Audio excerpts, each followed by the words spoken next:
안녕하세요. AI 개발자의 사생활입니다. 주말에 현대차 인도법인 IPO가 긴급 발표되었는데요. 이에 따라서 오늘은 현대차 인도법인 IPO 진행 상황과 주가 전망에 대해서 말씀드리겠습니다. 현대차 인도법인은 인도증권거래위원회에 기업공개 신청서를 제출했습니다. 근데 기존에 알고 있던 신주 발행 방식이 아닌 현대차가 보유한 지분 일부를 매각하는 공개 매각 제한 방식으로 추진합니다. 현대차 인도법인이 보유한 8억 1,200만 주 중 약 17%에 해당하는 1억 4,200만 주를 매각할 계획이라고 하고요. 이번 IPO를 통해 현대차가 최대 30억 달러, 하나로 약 4조 1,670억 원을 조달할 경우 인도 IPO 사상 최대 규모라고 합니다. 지금까지 인도 주식시장에서 가장 큰 규모의 IPO는 2022년 인도 생명보험공사 상장이었고 당시 조달액이 약 25억 달러, 하나로 3조 4,725억 원이었습니다. 따라서 현대차 IPO가 얼마나 큰 규모인지 알 수 있네요. IPO를 통해 자금 조달 시 현지 경쟁업체보다 유리한 입지를 확보할 전망입니다.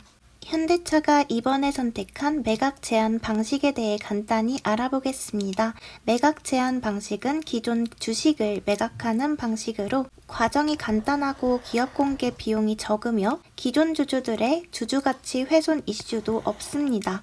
다만 입찰 기간이 하루 정도로 짧고 개인 투자자에게 배정되는 물량이 적다는 단점이 있습니다. 이제까지 인도 증시에 상장된 외국 기업이 많으며 지난해 인도 기업 공개로 73억 5천만 달러를 조달하며 올해도 사상 최대 실적을 달성할 전망입니다.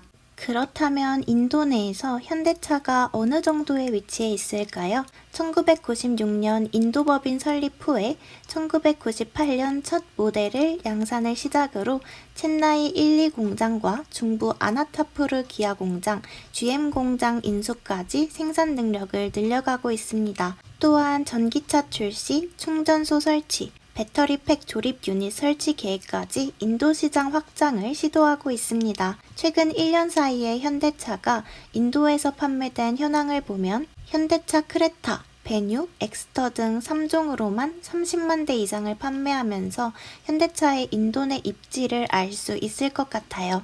현대차 주가는 2024년에 벌써 34% 상승하고 분기 배당으로 투자자들의 관심을 받고 있는데요. 이번 IPO가 진행되는 인도 시장의 경우 세계 최대 인구의 국가로 중산층이 증가하면서 소비 여력도 증가하고 있습니다. 이에 자동차에 대한 소비도 늘어나고 있는 실정입니다. 인도 투자에 대해 궁금하시다면 이전 영상 왜 인도에 투자해야 하는가를 참고해주세요.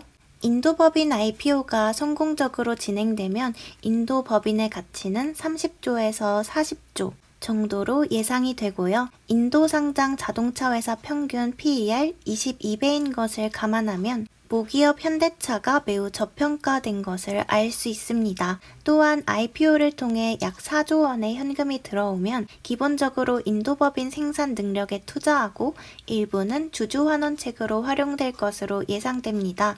이럴 경우 국내 상장된 현대차의 주가도 상승할 것으로 보입니다. 마지막으로 현대차의 주주 환원율을 보면 최근 배당 성향을 강화했지만 주주 환원율은 지난해 25%까지 상승했습니다. 다른 나라들의 주주 환원율을 보면 도요타와 혼다의 최근 10년간 주주 환원율 평균은 각각 49%, 41%이고요. 미국 포드와 제너럴 모터스의 지난해 주주 환원율은 각각 116%, 123%입니다. 앞으로 현대차가 자사주 매입을 확대하고 중장기적으로 주주 환원율을 40%까지 끌어올리면 주가 상승에도 영향을 미칠 것으로 생각됩니다. 감사합니다. 끝.